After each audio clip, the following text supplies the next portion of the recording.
अंगना में ठाढ़ी कौशल्या रानी मेघ से अरज करे, मेघ से अरज करे हो। मेघ जिनी बरस के दिली के बनवात, राम मोरा भिजी हैं हो। मेघ जिनी बरस के दिली के बनवात, राम मोरा भिजी हैं हो।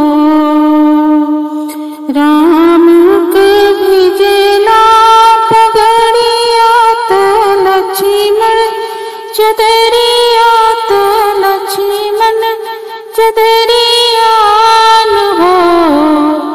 मेघ सीता सुंदर भिजेला सिंदूरवाती नहु, जियरा व्याकुल हो। मेघ सीता सुंदर भिजेला सिंदूरवाती नहु, जियरा व्याकुल हो।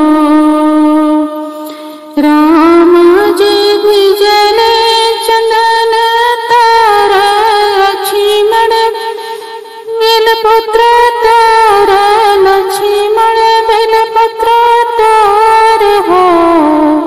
मेघ सीता सुंदर भिजली अशोक तार, तीनहु जियरा व्याकुल हो।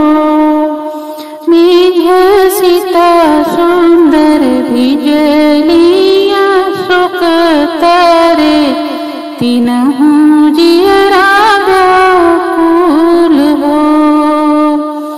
राम जी भिजले चंदन तार, लक्ष्मण बेलपत्र तार, लक्ष्मण बेलपत्र तार हो।